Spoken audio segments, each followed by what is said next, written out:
침묵의 숲이 장기침을 하면서 한꺼풀씩 깨어나고 있다.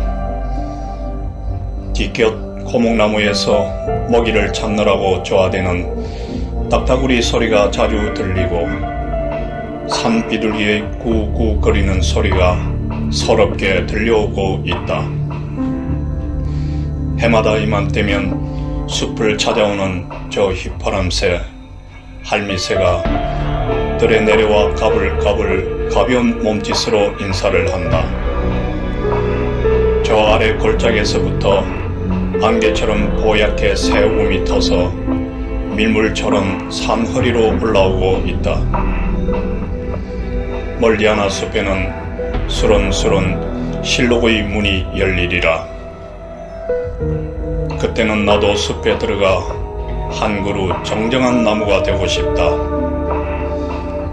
나무들처럼 새움을 틔우고 가지를 뻗으면서 연두빛 물감을 풀어내고 싶다. 가려운 속들을 꽃처럼 활짝 열어 보이고 싶다. 허허, 이 봄날이 나를 흔들려고 하네. 귀는 항시 듣던 소리를 즐거워하고 눈은 새로운 것을 보고자 한다는 말은 그럴 법하다. 음악을 듣더라도 귀에 익은 곡만을 즐겨 듣고 새 것을 찾아 눈은 구경거리의 발길을 멈추려고 하지 않는다. 그러니 귀는 좀 보수적이고 눈은 제법 진보적인 셈이다. 재작년이든가 여름날에 있었던 일이다. 날씨가 화창하여 밀린 빨래를 해치웠었다. 성미가 비교적 급한 나는 빨래를 하더라도 그날로 풀을 먹여 달아야지. 그러지 않으면 찜찜해서 심기가 홀가분하지 않다. 그날도 여름 옷가지를 빨아다리고 나서 노곤해진 몸으로 마루에 누워 쉬려던 참이었다. 팔베기를 하고 누워서 석가래 끝에 열린 하늘을 무심히 바라보고 있었다. 그러다가 모로 돌아 누워 산봉우리에 눈을 주었다. 갑자기 산이 달리 보였다. 하, 이것 봐라 하고 나는 벌떡 일어나 이번에는 가랑이 사이로 산을 내다보았다. 우리들이 어린 시절 동무들과 어울려 놀이를 하던 그런 모습으로. 그건 새로운 발견이었다. 하늘은 호수가 되고 산은 호수에 잠긴 그림자가 되었다. 바로 보면 굴곡이 심한 산의 능선이 거꾸로 보니 훨씬 유장하게 보였다. 그리고 숲의 빛깔은 원색이 낱낱이 분해되어 멀고 가까움이 선명하게 드러나 얼마나 아름다운지 몰랐다. 나는 하도 신기해서 일어서서 바로 보다가 다시 거꾸로 보기를 되풀이했었다. 이러한 동작을 누가 지켜보고 있었다면 필시 미친 중으로 여겼을 것이다. 그러나 여기에서 나는 새로운 사실을 캐낼 수 있었다. 우리가 일상적으로 사람을 대하거나 사물을 보고 인식하는 것은 틀에 박힌 고정관념에 지나지 않는다. 그렇기 때문에 이미 알아버린 대상에서는 새로운 모습을 찾아내기 어렵다. 아무개 하면 자신의 인식 속에 들어와 이미 굳어버린 그렇고 그런 존재로 밖에 볼 수가 없는 것이다. 이건 얼마나 그릇된 오해인가. 사람이나 사물은 끝없이 형성되고 변모하는 것인데, 그러나 보는 각도를 달리함으로써 그 사람이나 사물이 지닌 새로운 면을, 아름다운 비밀을 찾아낼 수 있다. 우리들이 시들하게 생각하는 그저 그렇고 그런 사이라 할지라도 선입견에서 벗어나 맑고 깨끗한 열린 눈으로 바라본다면 시들한 관계의 뜰에 생기가 돌 것이다. 내 눈이 열리면 그 눈으로 보는 세상도 함께 열리는 법이다. 인도의 명상가이며 철학자 그리고 구루인 크리슈 나무르티는 거의 져서 아는 것으로부터의 자유에서 다음과 같이 말하고 있다. 우리가 보는 법을 안다면 그때는 모든 것이 분명해질 것이다.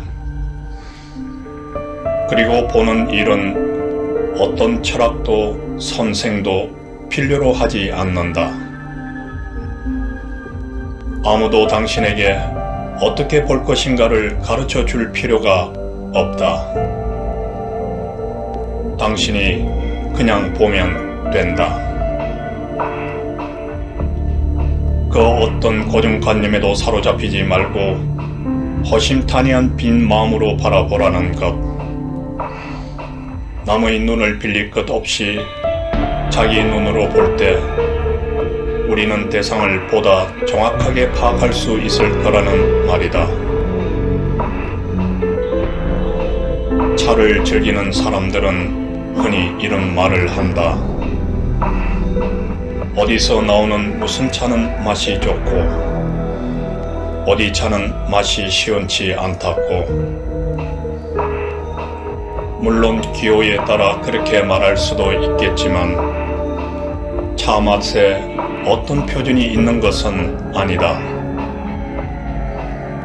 형편없는 잣값만 아니라면 한 잔의 차를 통해 삶에 대한 잔잔한 기쁨과 감사를 누릴 수 있을 것이다. 요는 그 차가 지닌 특성을 알맞게 우릴 때 바로 그 차맛을 알 수 있다. 사람의 일도 마찬가지다. 인격에 고정된 어떤 틀이 있는 것은 아니다. 그 사람이 지닌 좋은 특성을 찾아낼 수 있다면 그는 내게 좋은 친구가 될 것이다.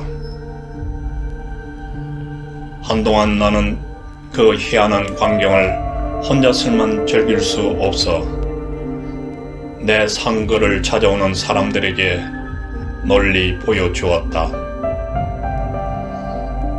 나이 많은 노스님이건 어린 사미성이건 신사와 숙녀를 가릴 것 없이 나는 마치 숙달된 조교처럼 그들 앞에서 앞산을 거꾸로 내다보는 동작을 해 보였다. 그러면 그들도 천진한 어린이가 되어 거꾸로 내다보면서 좋아라 했다. 이렇다 할 구경거리가 없는 산이라 사물을 보는 또 하나의 시각을 통해 함께 즐기곤 했었다. 좀 점잖지 못한 동작이긴 하지만 여럿이서 그런 놀이를 하고 있을 때의 광경 또한 볼만한 것이었다. 이런 산중 아니고야 모두가 잠잠만 빼는 이 세상 어디에서 그런 동작을 지을 수 있겠는가. 지난 3월 서울에 갔을 때 가톨릭 신자인 데레사의 인도로 어떤 수도원을 찾아간 일이 있다. 수도원이라면 번듯한 건물의 담장이 높고 을의 수의실이 있을 것을 연상한다. 그러나 우리가 찾아간 그 수도원은 동네 끝 야산 아래에 있는 조그만 초가집이었다. 경기도 고양군 중면 일산구리 방가시골. 학생들 가슴에 닿는 명패만한 크기의 문패. 예수의 작은 자매회라고 빛이 바랜 나무 쪽에 쓰여 있었다. 그 문패처럼 이 세상에서 아마도 가장 작은 수도원일 것이다. 마을집을 사서 들어왔기 때문에 겉으로 보기엔 여느 민가나 다름이 없었다. 성당은 대청마루, 아무 장식도 없고 벽에 붙인 조그만 감실과 그 아래 켜져 있는 호롱불, 재래식 밥상이 하나 놓여 있었는데 제대로 쓰는 것인가? 프랑스에서 왔다는 수녀님 두 분과 수련 수녀까지 합해서 10사람도 채 안 되는 조촐한 모임이었다. 마침 점심시간이 되어 주인과 나그네가 함께 한 상에 둘러앉아 구수한 냉이국과 김치에 맛있는 공양을 했다. 처음 찾아간 나그네에게도 전혀 부담을 주지 않는 편안한 집이었다. 이곳 자매들은 마을의 일손이 바빠지면 밭에 나가 일을 거둔다고 했다. 그래서 마을 사람들에게는 고맙고 가까운 이웃인 모양이다. 조그만 초가에서 항상 웃음이 넘치는 걸 보고 수도회의 이름 그대로 작은 자매들의 우애회로구나 싶었다. 아마 초기 교회가 이와 같았으리라. 신라 때 일선군 모래내 집을 절로 만들었을 때도 이랬으리라. 그러나 오늘의 교회나 사원은 건물만 하더라도 얼마나 호화롭고 비대해졌는가.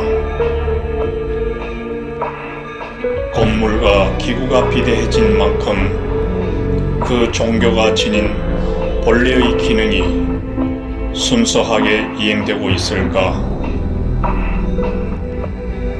혹시나 선민의식에 도취되어 수도자와 시민들 사이가 물에 기름 돌듯 하고 있는 것은 아닐까?